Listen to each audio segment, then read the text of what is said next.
Olá, olá pessoal, como é que vocês estão? Espero que todos estejam bem. Estamos aqui novamente para discutir mais um tema relevante ao nosso curso de Direito Penal 4. Finalmente começaremos hoje o nosso penúltimo título, que diz respeito aí já ao encerramento da nossa disciplina Penal 4, e vamos começar a abordar os crimes contra a fé pública. Então, situando o nosso conteúdo, nós vimos os crimes contra a paz pública no título 9, e agora nós entramos no título 10 do nosso Código Penal, que traz exatamente os crimes contra a fé pública. Alguns doutrinadores vão chamá-los de crimes de falso. Mas para a gente, antes de conhecermos cada espécie delitiva, como moeda falsa, do 289, como a falsificação de documento mais à frente, o uso de documento falso lá no 304, nós precisamos compreender, pessoal, o que a gente entende como fé pública e por que essa fé pública é relevante e merece essa tutela jurídico-penal. Então, vamos primeiro fazer uma definição aqui genérica a respeito desse bem jurídico tutelado, desse interesse penalmente tutelado pelo Estado no título 10. A partir, então, do artigo 289, como moeda falsa, a gente começa a ter essa proteção legal para a fé pública. A fé pública, minha gente, trata-se da ideia de convicção ou de crença social que nós temos na autenticidade e no valor de alguns atos, de alguns sinais representativos, de alguns símbolos e alguns documentos que são tão relevantes às relações coletivas. Então, é de interesse do Estado proteger essas situações para exatamente evitar riscos à convivência social e à própria ordem jurídica como um todo. Imaginemos, por exemplo, que se os documentos como certidão de nascimento, casamento, o RG, a identidade, a habilitação ou mesmo a carteira de trabalho não gozassem formalmente e materialmente dessa fé pública, dessa ideia de convicção ou de crença na autenticidade que esses documentos têm. Isso seria muito complicado e muito desgastante em relação às nossas situações cotidianas. Então, teríamos que a todo tempo estar provando quem somos por meios diversos, o que demandaria aí inúmeras possibilidades de insegurança, de incerteza. Logo, pessoal, a ideia de fé pública, ela vem exatamente para auxiliar na construção da legitimidade, da veracidade, da genuinidade, do valor desses documentos, desses atos, desses sinais ou símbolos que são tão relevantes para as relações sociojurídicas. Como eu mencionei, se vocês estiverem estudando por exemplo, Rogério Greco, ou mesmo Magalhães Noronha, né, um autor aí clássico do direito penal, vocês vão encontrar a ideia de que os crimes contra a fé pública são chamados de crime de falso, ou delicta falsum, exatamente porque quando eles ocorrem, eles ofendem essa certeza, entre aspas, aqui a ideia de certeza e de verdade, mas ofende a ideia de certeza e verdade jurídica requerida pela ordem social. Sendo assim, os crimes de falso ou os crimes contra a fé pública, como prefiram, vão se contrapor à ideia do real, vão se contrapor à ideia do verdadeiro, à ideia do legítimo. Por isso que a gente lida, quando está falando de crimes de falso, de falsificações, de imitações, de simulações e enganações outras aí que tentam aí simular como simulacro do real. Antes de adentrarmos especificamente em cada delito, que vai ser mais à frente o cerne aí o nosso objetivo, é preciso que vocês tenham em mente que há 3 requisitos principais para que o crime ou os crimes de falso ocorram. E o primeiro elemento inerente a todos os delitos contra a fé pública é o elemento subjetivo, o dolo. Então, não existe crime de falso, crime contra a fé pública, se não houver esse elemento doloso, a intenção, a vontade, o querer do agente da prática do crime de falso. Quero dizer, não vai existir nenhum crime de falso na modalidade culposa. Então, todos vão exigir, de fato, esse elemento subjetivo por parte do agente, o querer imitar a verdade, o querer falsear a verdade. Lembramos que o tipo culposo sabemos que o próprio artigo 18, no seu parágrafo único, traz a ideia de que a modalidade culposa ela deve vir expressa. Se não vier expressa, a técnica legislativa é essa, de quando o legislador ele quer punir a forma culposa, ele traz no bojo do artigo essa modalidade. Se assim não for, não temos tipicidade para punir nenhum crime na modalidade culposa, se ele não vier expressamente descrito no próprio bojo do crime que traz a figura delitiva. O segundo elemento, ou segundo requisito, por assim dizer, para os crimes de falso, corresponde exatamente à imitação da verdade. Então, é muito óbvio falar isso e não precisamos nem decorar, porque de fato é um requisito necessário. Se eu estou lidando com um crime de falso, o agente vai estar querendo imitar a verdade, vai estar querendo ou modificar, alterá-la, ou mesmo criar, fabricar, imitando propriamente a verdade daquele ato, daquele documento, daquele símbolo, daquele sinal. Então, não esqueçam, além do elemento subjetivo, o dolo, que deve estar presente na conduta do agente, ele tenta, na hora que ele fabrica, na hora que ele comete o crime, na verdade, ele tenta imitar a verdade. Essa imitatio verita, né, ou veritas, que é exatamente a imitação da verdade, ela se subdivide ou na alteração do documento, do conteúdo, ou mesmo na fabricação de um documento, de um símbolo novo, imitando propriamente a verdade do que seria de fato aquele documento, aquele símbolo. Como terceiro pressuposto, minha gente, vocês devem também tomar nota, nós temos a ideia de dano potencial. O que é que o dano potencial significa nesses crimes de falso, nesse delicta falso, né? Quero dizer que para que haja os crimes de falso, não se exige necessariamente um dano patrimonial, então muita atenção com isso, ou seja, não necessariamente se exige um prejuízo. Não estamos no capítulo dos crimes patrimoniais, que começa lá com o furto, por exemplo. Estamos com um crime contra a fé pública. Deve haver uma idoneidade, ou seja, uma capacidade para iludir, no caso de imitar a verdade, para que haja de fato crime. Então, é um dano potencial, uma capacidade de iludir, uma idoneidade de iludir, de imitar essa verdade, de imitar essa legitimidade, essa verossimilhança ali do ato do documento. Com isso, pessoal, já de plano vocês devem destacar, por exemplo, que a falsidade grosseira, ela é passível, inclusive, de excluir a ideia do falso, né? Quando eu estou diante de algo que a olho nu é perceptível em termos de falsidade, ou seja, estamos diante de uma falsidade grosseira passível de reconhecimento ictu oculi, como diz a doutrina, a olho nu, ictu oculi, não se caracteriza o falso, exatamente porque vai faltar esse potencial de iludir, essa idoneidade de imitar a verdade. A doutrina, inclusive, coloca que diante da falsidade grosseira de um documento, por exemplo, nós podemos configurar, nós podemos chamar, invocar a ideia que está lá no artigo 17, quando a gente estudou lá na parte geral, e a gente viu a ideia do crime impossível no artigo 17. Por quê? Existe lá, dentre as modalidades do crime impossível, a ineficácia absoluta do meio. Então, quando a falsidade ela é grosseira, o meio não é capaz de gerar aquela idoneidade, aquela capacidade de iludir. Então, nós podemos estar diante, em relação ao crime de falso, do crime impossível, que é uma excludente de tipicidade. Agora, nada impede que, no caso concreto, possa subsistir, por exemplo, uma outra fraude. Apesar de não servir para o crime de falso, pode restar aí um estelionato. Então, você falsificou algo com o intuito de enganar um terceiro e adquirir uma vantagem indevida, que é a ideia genérica aí do estelionato que está no artigo 171.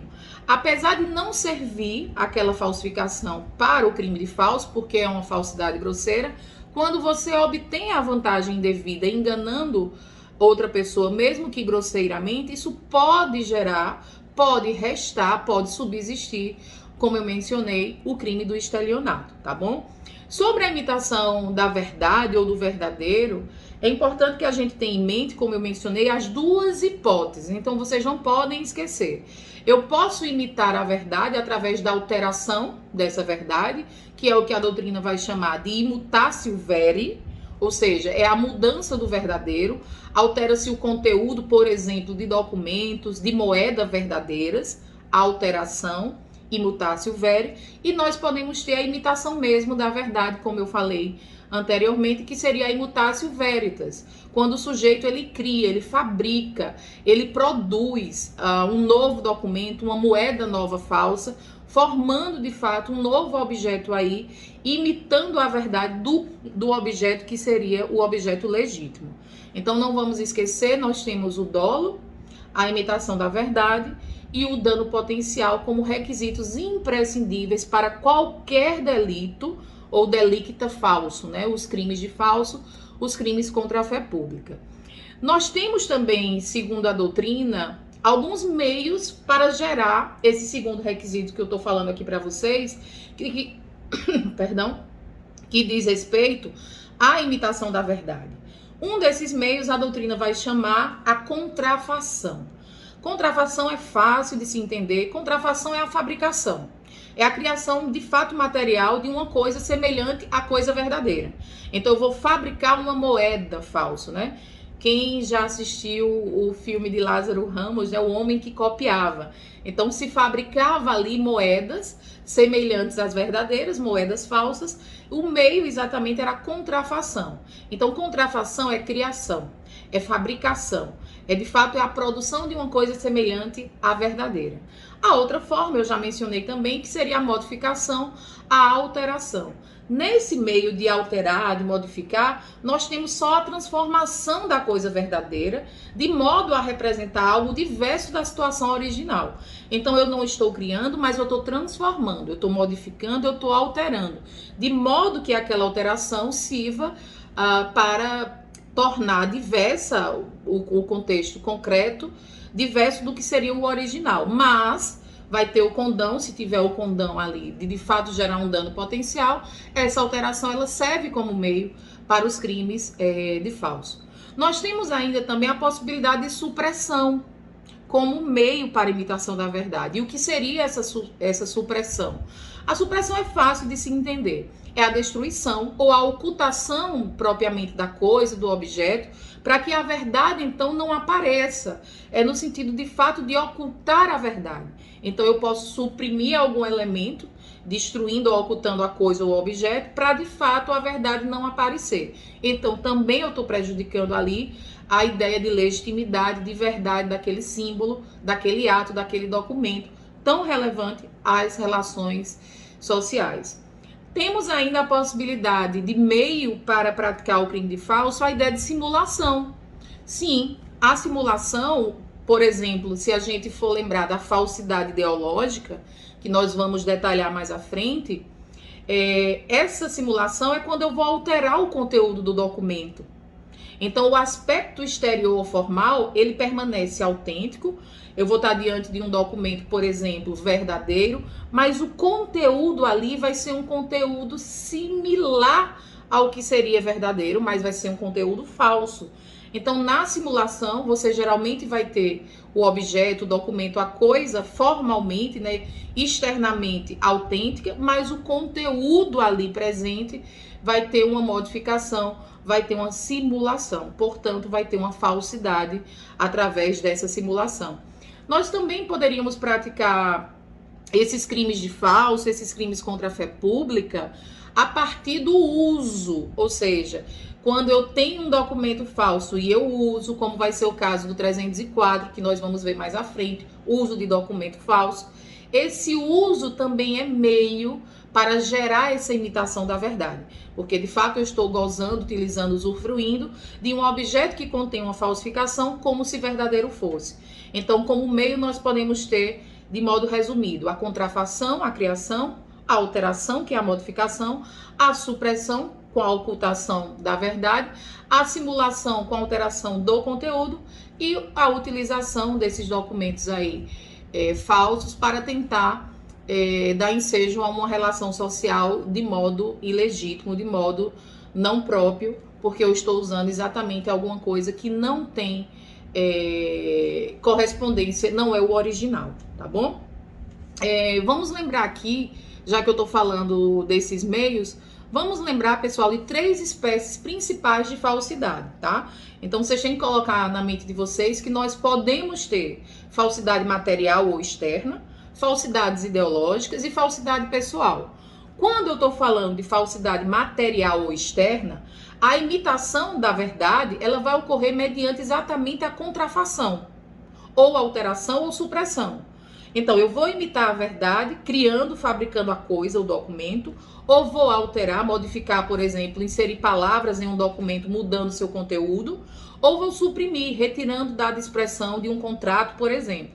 Isso é o que a doutrina chama de falsidade material ou externa. É quando eu, de fato, eu crio o documento, eu altero ou eu suprimo.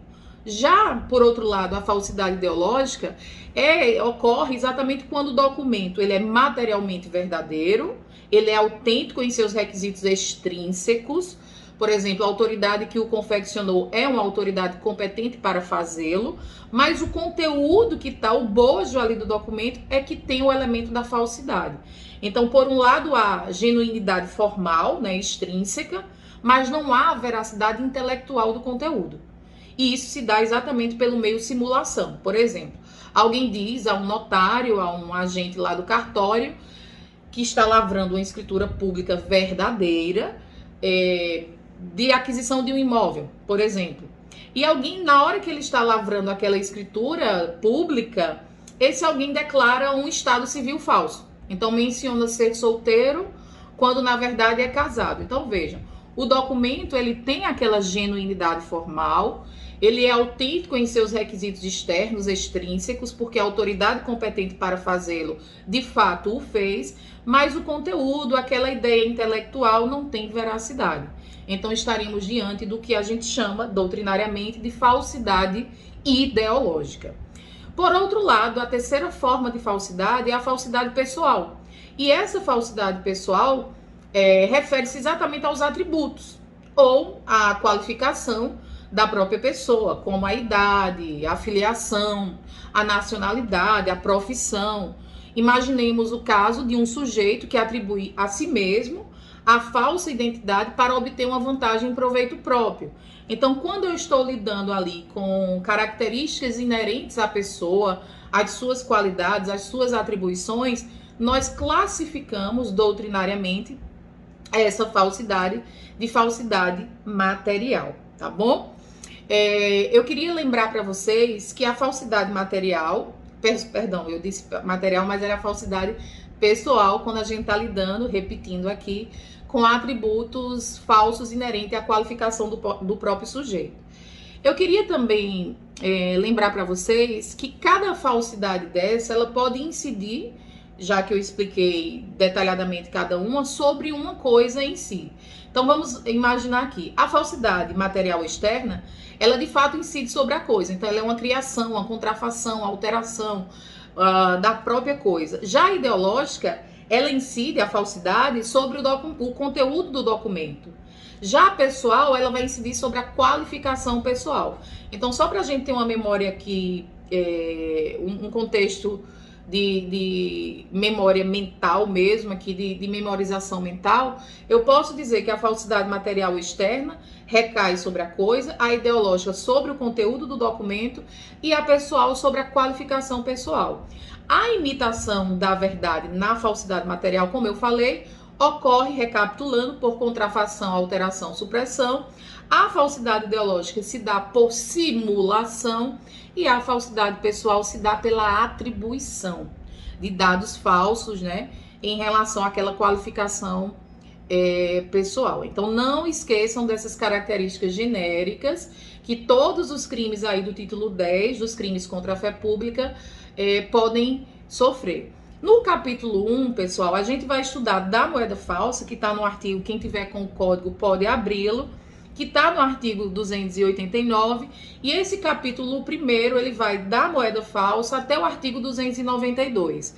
Depois nós teremos aí do capítulo 2º, da falsidade dos títulos e outros papéis públicos, do 293 até o 295.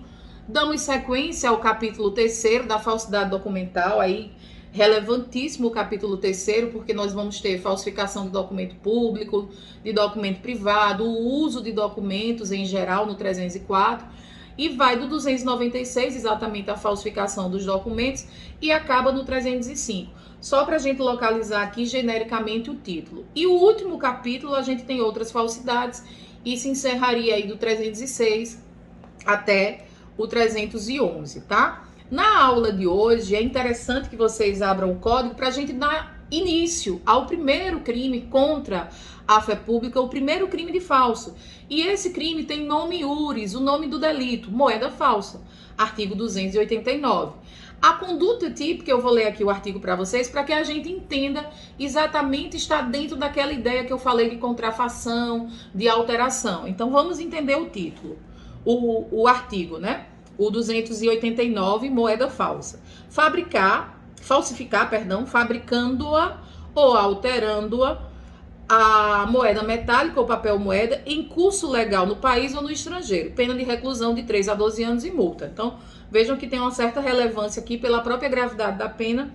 Nós entendemos, intuímos que é um crime com um certo potencial lesivo considerável. Então, a conduta típica, pessoal, diz falsificar. Falsificar como? O próprio artigo ele traz a modalidade fabricando-a, que é a contrafação, que eu falei para vocês, ou através da modificação, da alteração, porque o artigo fala para a gente falsificar, fabricando, alterando o quê? Aí qual é o alvo da falsificação? Qual é o objeto material desse delito? É a moeda metálica, as moedas propriamente ditas, as moedinhas que nós temos, ou o papel moeda, né? As cédulas que estão em curso legal, pode ser no Brasil.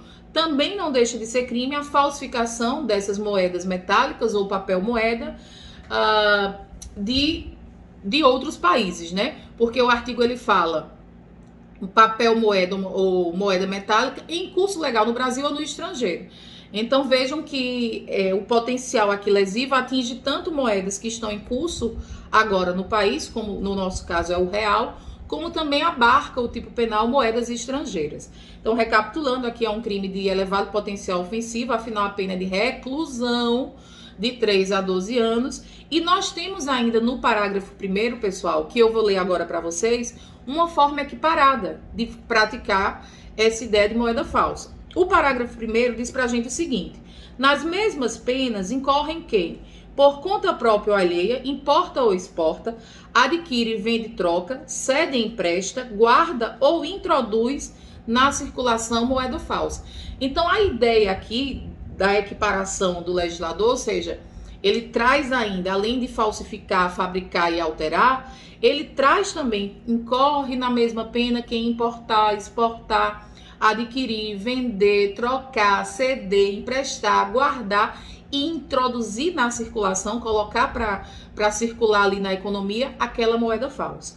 No parágrafo 2º, a gente tem aí um crime de menor potencial ofensivo, a gente tem uma situação de melhora para quem incorrer na conduta do parágrafo 2º, porque existe um requisito aí de boa fé. Então vamos entender o parágrafo 2º. O parágrafo 2º diz para a gente: quem tendo recebido de boa fé como verdadeira a moeda falsa ou a moeda alterada, a restitui à circulação depois de conhecer a falsidade, é punido com detenção. A detenção aqui de 6 meses a 2 anos e multa. Então, nós estamos diante de um crime de menor potencial ofensivo, cuja competência é do GECRIM, o Juizado Especial Criminal, e pode aí ter todas as benesses que a Lei 9.099 de 95 traz para as infrações de menor potencial ofensivo. Nesse parágrafo 2º fica mais fácil de compreender. É quando você recebe de boa fé uma moeda, alguém passou um troco para você, você recebeu a moeda, você atentou, depois que recebeu, você percebeu que era uma moeda falsa. Aí o que você faz? você restitui a circulação. Então, a conduta típica aqui do parágrafo 2º é restituir a circulação ciente de que aquela moeda é falsa, mas você tinha recebido de boa fé. Então, é o sujeito que não quer, digamos assim, ficar no prejuízo. Ele recebeu a moeda falsa e ele tentou ali colocar de novo a circulação para se livrar daquele prejuízo. Então, nesse sentido, o legislador estabeleceu uma penalidade bem mais branda de detenção de 6 meses a 2 anos, trazendo aí no parágrafo 2º, como eu mencionei, uma infração de menor potencial ofensivo. Então, a ideia é receber de boa fé, depois que você recebe, você nota a falsidade e você restitui a circulação depois de conhecer aquela falsidade. Aí você tem direito a essa penalidade menor, a essa penalidade inferior. No parágrafo 3º, pessoal, nós temos mais uma vez um crime mais grave. Então, se no parágrafo 2º o legislador aí trouxe uma possibilidade mais branda do crime, que é quando o sujeito de boa fé recebe e depois ele restitui, ciente da falsidade, no parágrafo 3º vai haver uma punição altíssima aqui, que diz assim o parágrafo 3º, é punido com reclusão de 3 a 15 anos e multa, ou funcionário público, ou o diretor, gerente, ou fiscal de banco de emissão que fabrica ou autoriza a fabricação ou emissão daquela moeda. Então, vejo que nessa situação nós temos de volta um crime de elevado potencial ofensivo e um crime próprio. Por que um crime próprio? Porque ele vai ser praticado por quem? Pelo funcionário público, diretor, gerente, fiscal do banco de emissão, que fabrica ou autoriza a fabricação e emissão daquela moeda. Então, nós temos aqui, nessa modalidade do parágrafo 3º, um crime que exige uma qualidade especial para o sujeito. Como eu mencionei, funcionário público, diretor, gerente, o fiscal do banco de emissão, que é responsável ali pela fabricação e autorização da emissão da moeda. O motivo é meio óbvio, né? Essas pessoas teriam aí uma super obrigação de preservar a autenticidade da moeda. Elas trabalham e são envolvidas diretamente com a administração pública, então tem o dever de moralidade. Então, quando elas praticam a conduta delitiva, exatamente o legislador considera que pela qualidade especial do funcionário, do funcionário público, do diretor, do gerente, mereceriam aí essa pena mais alta de reclusão de 3 a 15 anos, diferente da do CAPT, que a gente viu que é de 3 a 12 e multa. Então aqui a gente tem uma pena mínima de 3 e a pena máxima de 15, cumulado aí com a penalidade patrimonial, que é a multa, tá bom? Aí, esse funcionário aqui no parágrafo 3º, ele complementa com 2 ideias, ou seja, esse funcionário, esse diretor, esse fiscal que fabrica ou autoriza a emissão ou fabricação de moeda com título ou peso inferior ao determinado por lei, de papel moeda em quantidade superior à autorizada. Então vejam a conduta do agente, qual vai ser: emissão de moeda com título ou peso inferior, aquilo que a lei determina. Então nós temos também uma lei penal em branco, nós temos que ver qual é o título e qual é o peso que essa lei determinaria, ou emitir papel moeda em quantidade superior àquela autorizada. Então, existe uma quantidade X para a emissão de moedas, a gente lida com inflação, não poderíamos aí fabricar moeda a todo custo, seria muito fácil resolver nossas dívidas externas, né, a dívida do país em si, se a gente pudesse emitir qualquer quantidade de papel moeda. Então, não é assim. Então, deve existir o respeito a esse peso e deve existir o respeito a essa quantidade de papel moeda ali emitido, tá bom? Por fim, o parágrafo 4º ainda do artigo 289 traz que nas mesmas penas incorre quem desvia e faz circular a moeda, cuja circulação não estava ainda autorizada. Então aqui é quando de fato eu coloco na circulação algo que não deveria ainda estar girando na economia. Então não esqueçam dessas hipóteses, todas que estão no próprio artigo 289 a respeito da moeda falsa. Eu poderia aqui trazer para vocês um questionamento a respeito do princípio da insignificância. Muitas vezes as provas de concurso traz esse questionamento, no seguinte sentido: é possível, pessoal, a incidência do princípio da insignificância no crime de moeda falsa? Vamos supor que o sujeito aí tenha falsificado uma cédula de R$ 2. Uma cédula de R$ 2, a priori, não é um grande prejuízo para quem a recebe, por exemplo. Eu falsifiquei a moeda de R$ 2 falsa e eu passei para um terceiro. Vejam que eu não vou gerar um prejuízo patrimonial muito considerável para aquela pessoa que recebeu a moeda falsa. Porém, os tribunais superiores têm afirmado no seguinte sentido: não se admite a aplicação do princípio da insignificância no crime de falsificação de moeda, mesmo que seja ínfimo, né, o valor ali falsificado, como os R$ 2. Por quê? Porque o que se objetiva tutelar, proteger, não são os prejuízos que alguém possa ter sofrido, ou seja, o sujeito que recebeu a nota de R$ 2, mas são, de fato, a situação de rigidez da moeda, a confiança que a população tem nessa rigidez, nessa autenticidade da moeda. Então, a gente não está lidando com crimes patrimoniais em si. Poderíamos pensar nisso, se fosse o caso, uma insignificância para o crime de estelionato, se eu estou enganando alguém a partir daquela moeda falsa. Mas para o crime de moeda falsa, ele persiste, segundo os tribunais superiores, porque inclusive trata-se de um crime formal, já adiantando aqui a consumação para vocês. O crime formal, ou crime de resultado cortado, de consumação antecipada, e sendo também um crime de perigo abstrato, é dispensável a obtenção de vantagem ou mesmo a realização, a execução de um prejuízo a terceiros para que a consumação do crime ocorra. Então vejam que os tribunais têm se mantido refratários, contrários à incidência do princípio da insignificância em relação aos crimes de moeda falsa, tá bom? Porque o que importa, recapitulo, é que se mantenha a confiança da sociedade, da população, na rigidez, na genuinidade daquela moeda. Então isso pode inclusive gerar uma repercussão, imagina, no Brasil, até externa, né? O Brasil ficar conhecido como um país em que circula muita moeda falsa. Eu me lembro que a Argentina, ela passou muito tempo por esse estigma, né? De todo mundo que viajava para a Argentina tinha que ter muito cuidado, porque falavam que os taxistas, que os vendedores na Argentina passavam muita moeda falsa. Então isso gera também uma descredibilidade em relação à economia do país. Então por isso que os tribunais superiores, repito, insisto, tem de fato sido refratário, se posicionado aí contrário a essa possibilidade de incidência do princípio da insignificância para os crimes de falso, tá bom? Vamos recapitular aqui, pessoal, algumas características principais desse crime de falso. Como eu falei para vocês, o objeto material. Qual é o alvo do delito do artigo 289? Tá aqui. Está descrito no artigo. É a moeda metálica, a moedinha ali, ou o papel moeda, que pode estar em curso onde? No Brasil ou no estrangeiro. Então, nos termos, se a gente pensar aqui na lei que vai complementar essa ideia do artigo 289, que é a lei 9.069 de 95, lá no artigo 1º, nós temos dizendo que a nossa moeda é o real.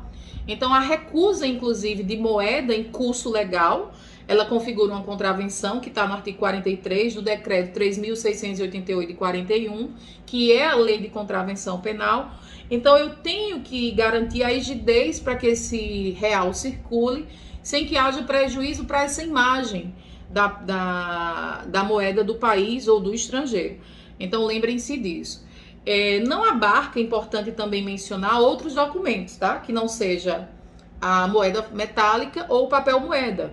Ana, que documento? Vamos imaginar aí quem viaja, já deve, ou viajou, ou tem algum parente que realizou alguma viagem, já deve ter ouvido falar de cheques de viagem, né? Travel check, né?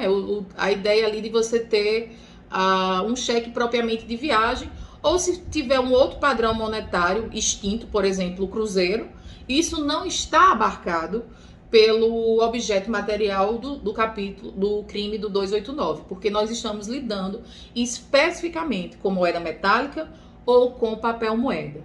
Mas nada impede que esses documentos o cheque de viagem, o padrão já extinto, como o cruzeiro, possa servir, relembro, na prática de fraudes, como por exemplo, aí a gente poderia ter uma vítima sendo enganada com um dinheiro que já está extinto, com um papel moeda que está extinto, um padrão monetário extinto, e ser vítima de um crime patrimonial, a fraude maior, que vem presente no artigo 171, que é o crime nome iuris estelionato.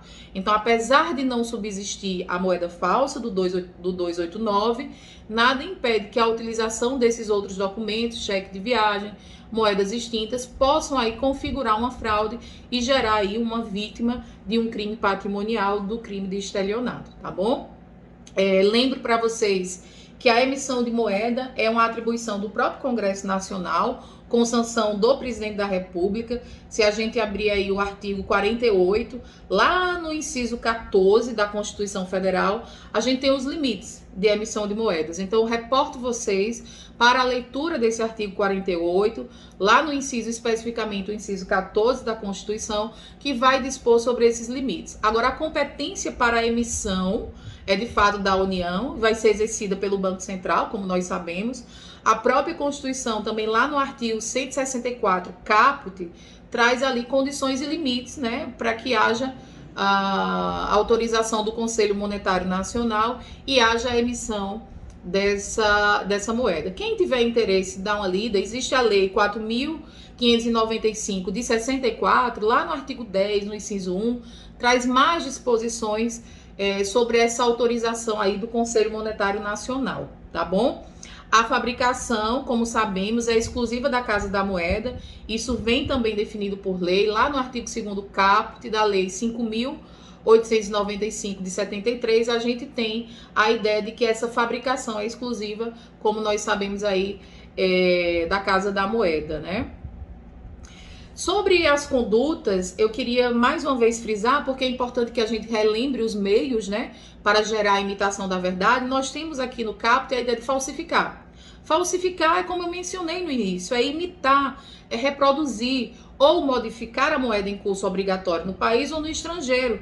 Então, a falsificação aqui vai ocorrer pela ideia de fabricação, contrafação ou alteração, como eu mencionei. Fabricação, lembre-se, contrafação é a criação material, valendo-se ali de papéis, de tintas, e eu vou criar cédulas, por exemplo, imitando a cédula real do real, né, por exemplo, ou vou imitar outra cédula de outra moeda em curso em outro país. Então, eu posso fabricar e também posso alterar. Então, eu mudo a originalidade ali da verdadeira para, por exemplo, dar um valor superior ao valor que tem ali naquela moeda original, no real, por exemplo, na moeda real. Nelson Hungria traz um alerta que eu gostaria de colocar também aqui para vocês, e ele fala assim: não basta geralmente a mudança nos símbolos ou nos emblemas de cédulas, se eu não resultar com aquela alteração, com aquela mudança, um aumento do valor. Por exemplo, se imaginarmos que sequestradores podem realizar, após receber resgates de suas vítimas ali, para despistar a polícia, eles podem ali modificar e não gerar um aumento.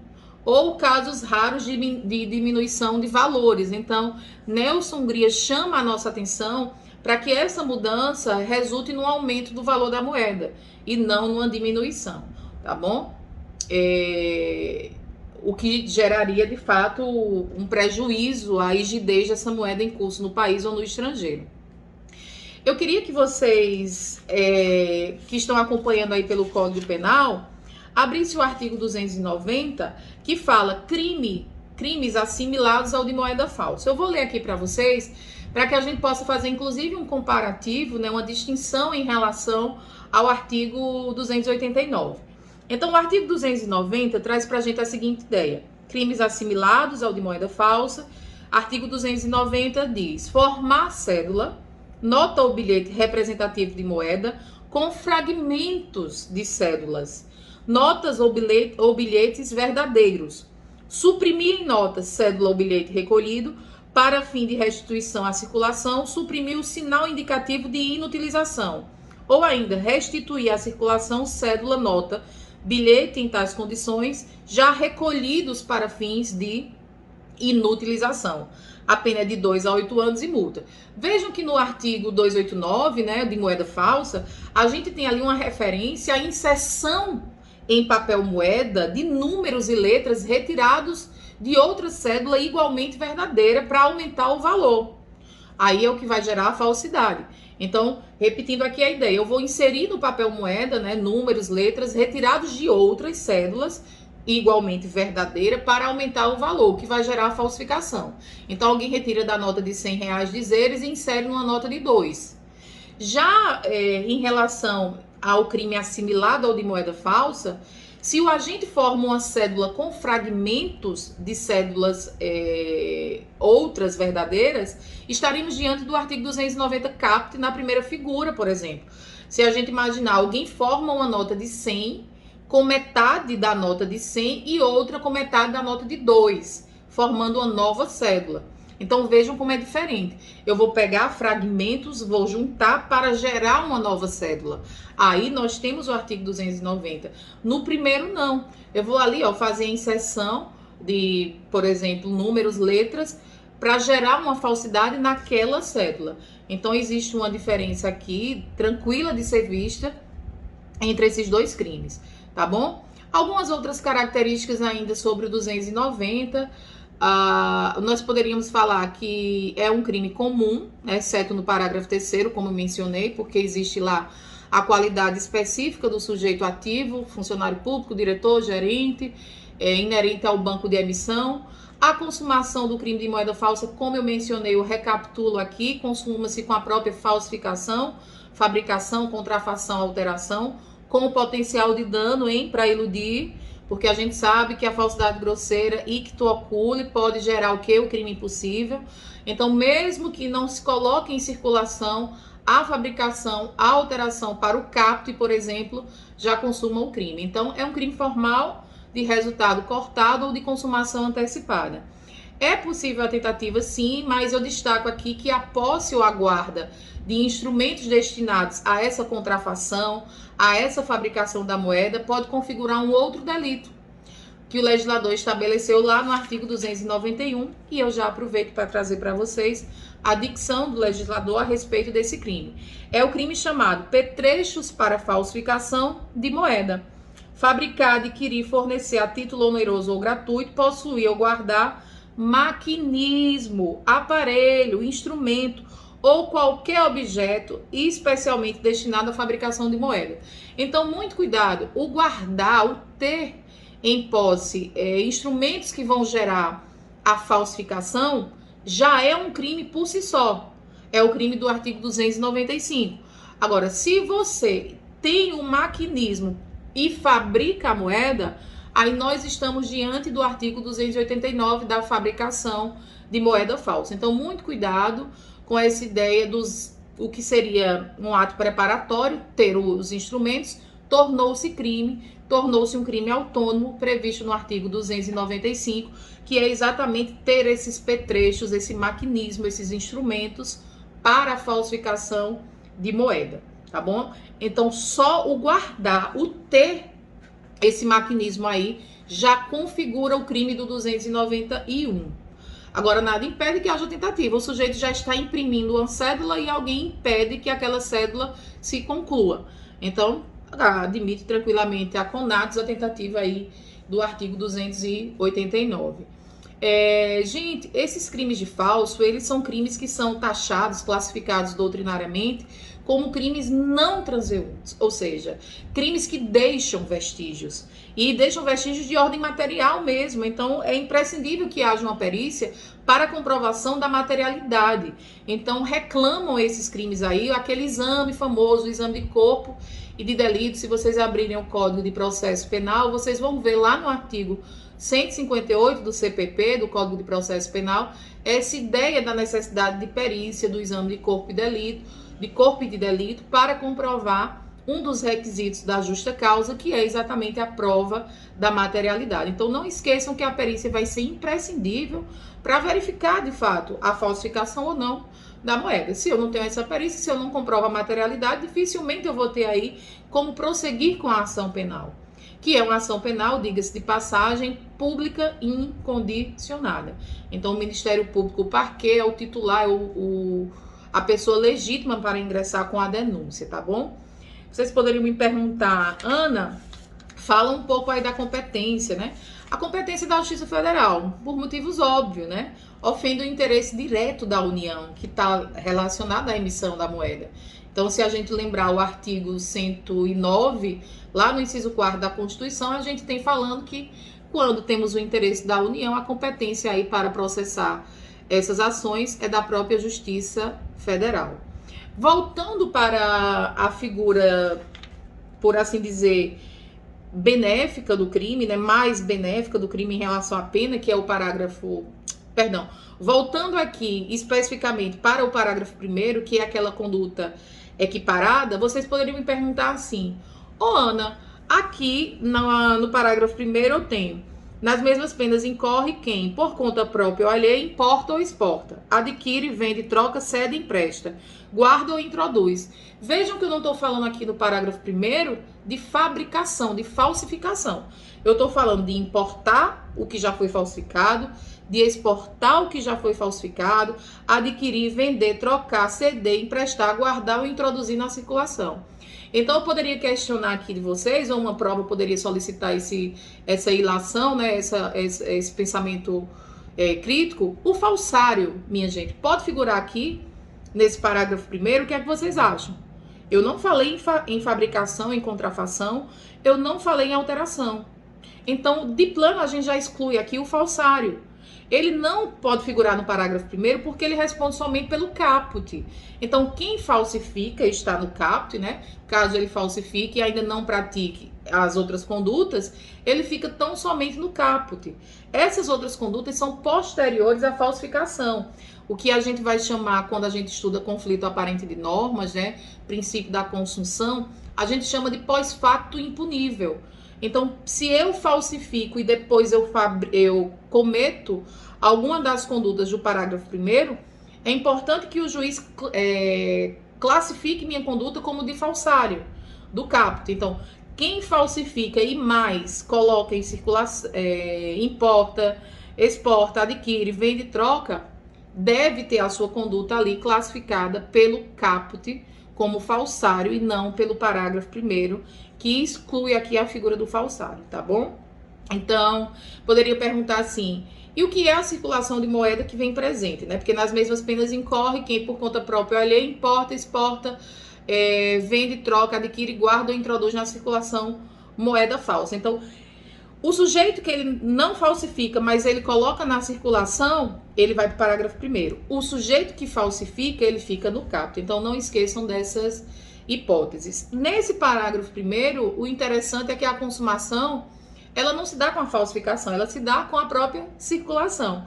Então, desde que o agente tenha conhecimento da falsidade, quando ele exporta, quando ele importa, quando ele adquire, quando ele vende, quando ele cede, quando ele empresta, colocando em circulação ali, ele pode gerar a consumação do crime, tá bom?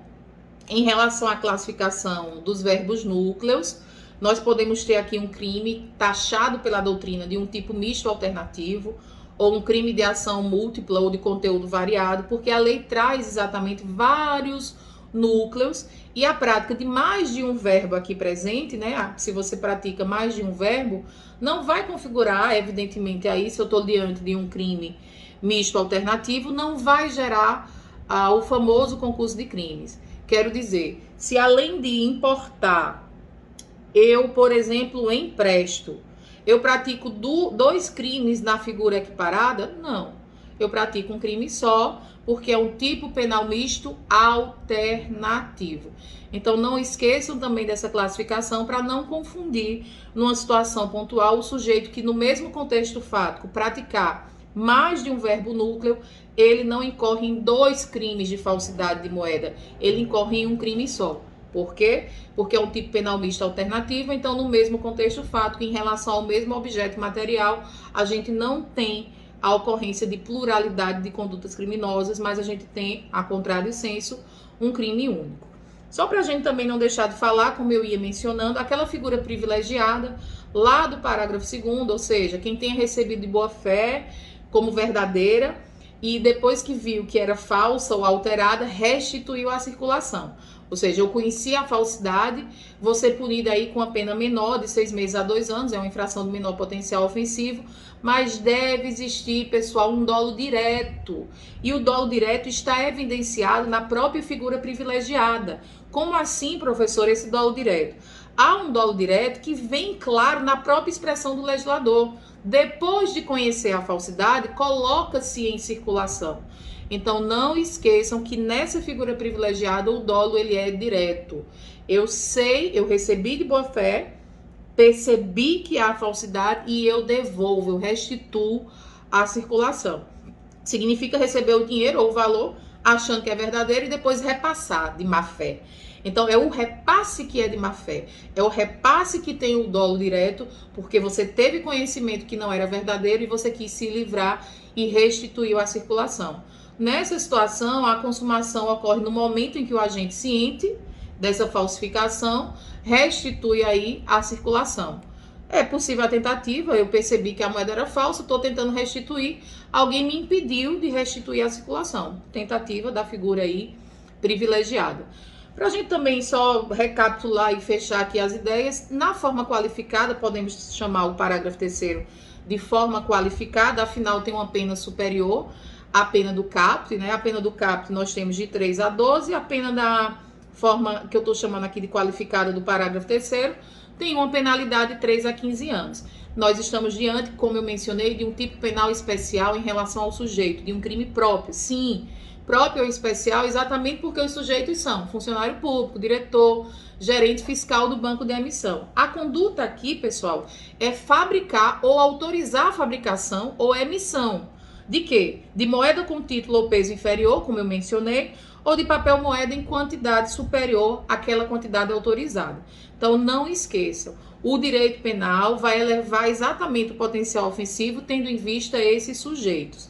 Agora, aqui, uma questão que poderia ser cobrada de vocês, no parágrafo 4º, né, nas mesmas penas incorre quem desvia e faz circular moeda, cuja circulação não estava autorizada.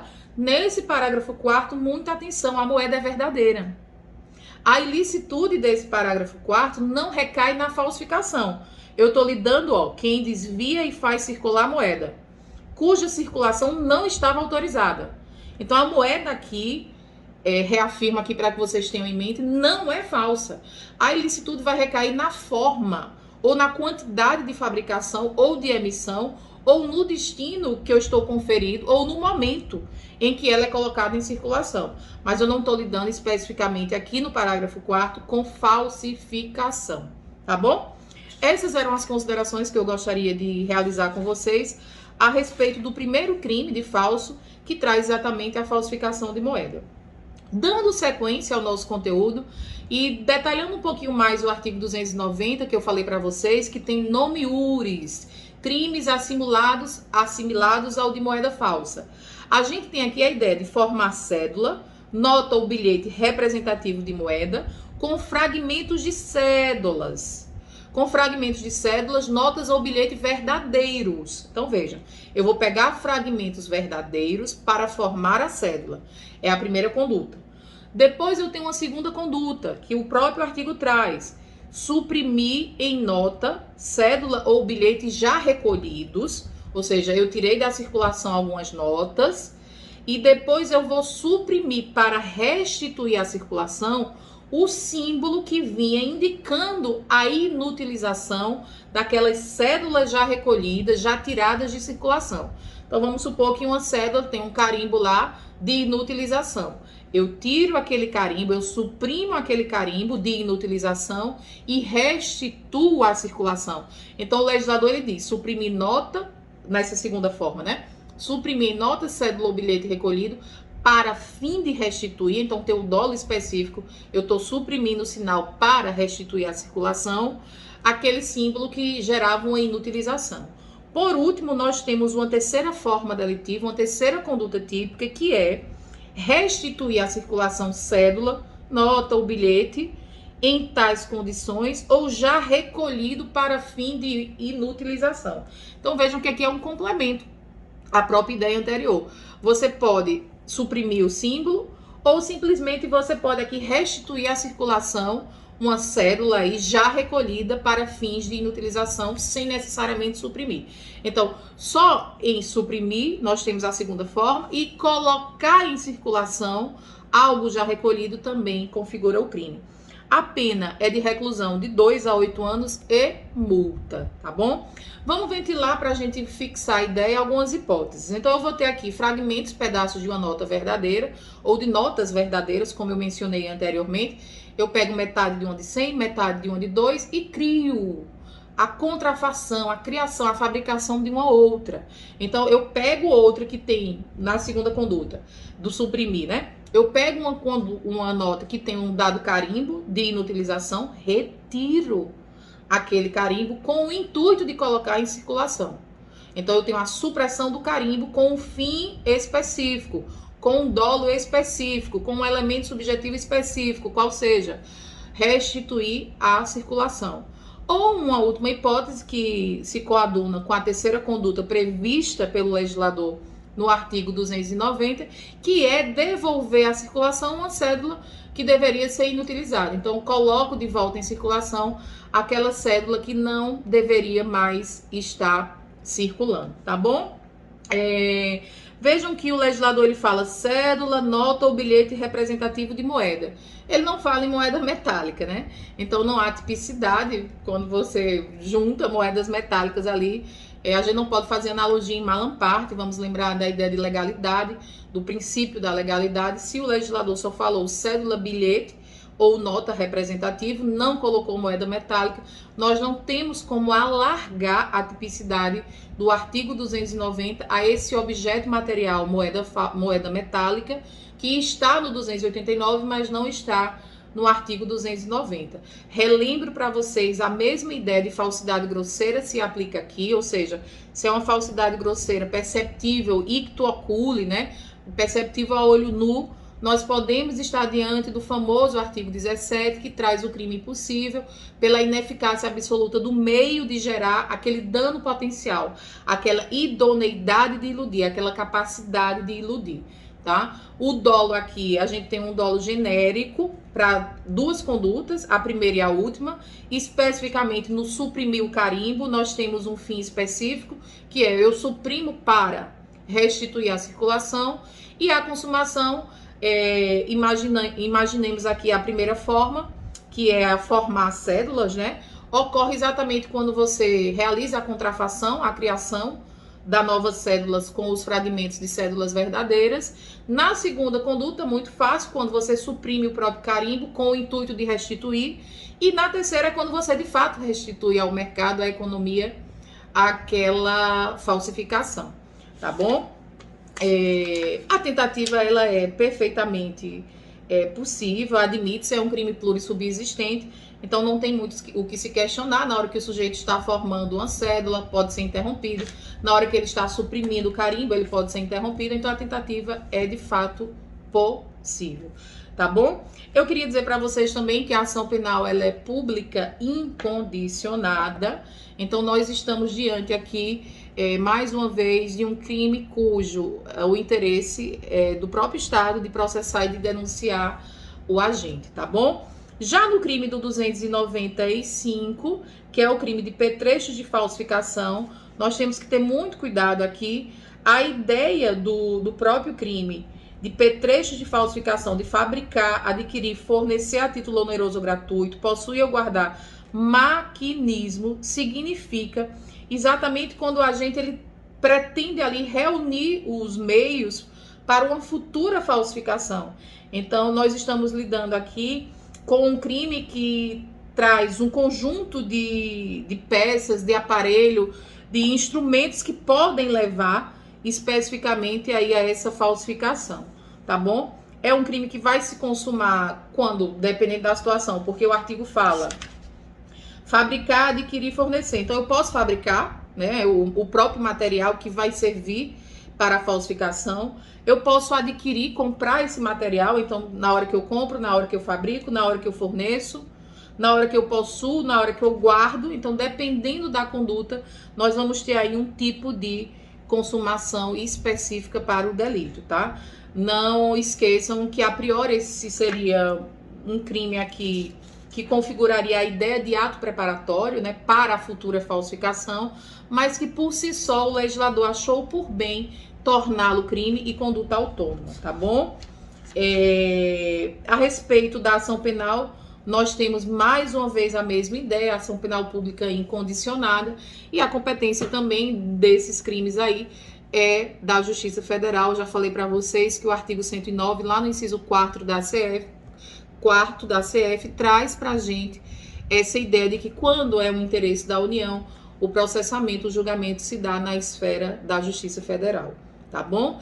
Esse vídeo nós vamos encerrar por aqui e no próximo vídeo aí nós damos sequência aos estudos, né, dos crimes de falso. Então, muito obrigada pela atenção, pessoal, e até o próximo vídeo.